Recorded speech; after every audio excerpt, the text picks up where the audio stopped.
Peux-tu te présenter rapidement? Alors, je suis Hélène Moinery, je travaille dans le secteur du dessin animé depuis bientôt 25 ans, après un diplôme des Gobelins, et je me suis spécialisée en dessin de décors au trait, ce qu'on appelle aussi le layout BG, background pour le décor.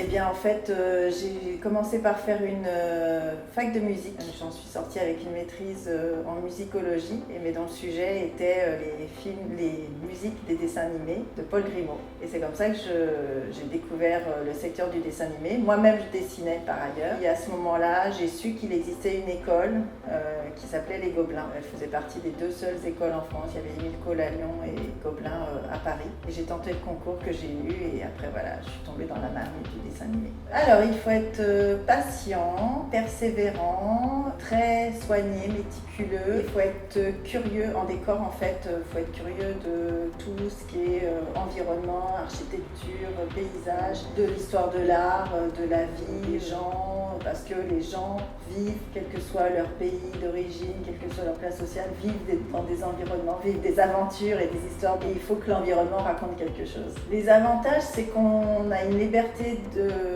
créativité assez grande, parce qu'on peut raconter beaucoup de choses dans un décor, et même quand on se met au service d'un film qui n'est pas le sien, on a quand même une bonne marge de créativité. On travaille d'après le scénario, d'après l'écriture, et on doit quand même aussi rentrer dans le cadre d'un style graphique qui a été défini auparavant. Ou alors, on peut aussi travailler sur la partie développement du film, et là, du coup, avoir toute la partie développement graphique également. Donc, il y a une grande liberté de création. Et il y a le travail en équipe qui est intéressant pour moi, je trouve, même si c'est aussi un travail qui peut être solitaire, parce qu'on est aussi... On peut travailler chez soi, on peut travailler au studio, c'est intéressant pour ça. Moi, j'aime bien justement ce côté travail solitaire, de patience face à son dessin, mais aussi de rencontrer les gens, de discuter, d'être vraiment au service d'un film et en équipe.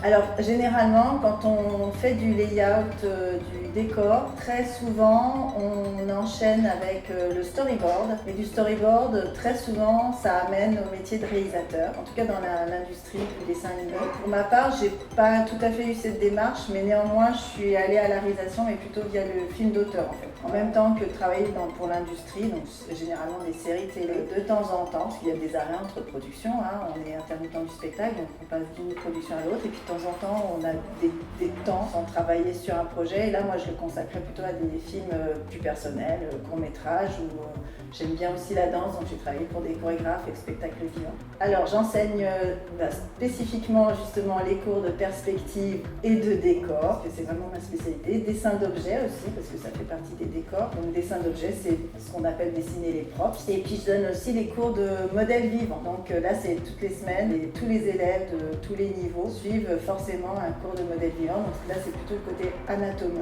Et j'aime bien donner ce cours-là parce que ça me change aussi du décor. D'être très, très, très curieux, de lire, d'aller voir des spectacles, d'aller voir des films, de se promener, de regarder en l'air, de regarder les belles architectures dans lesquelles on vit. Là, on est à Elbeuf et on est dans une ville avec un passé industriel, avec des usines anciennes. Il faut être curieux. Levez le nez.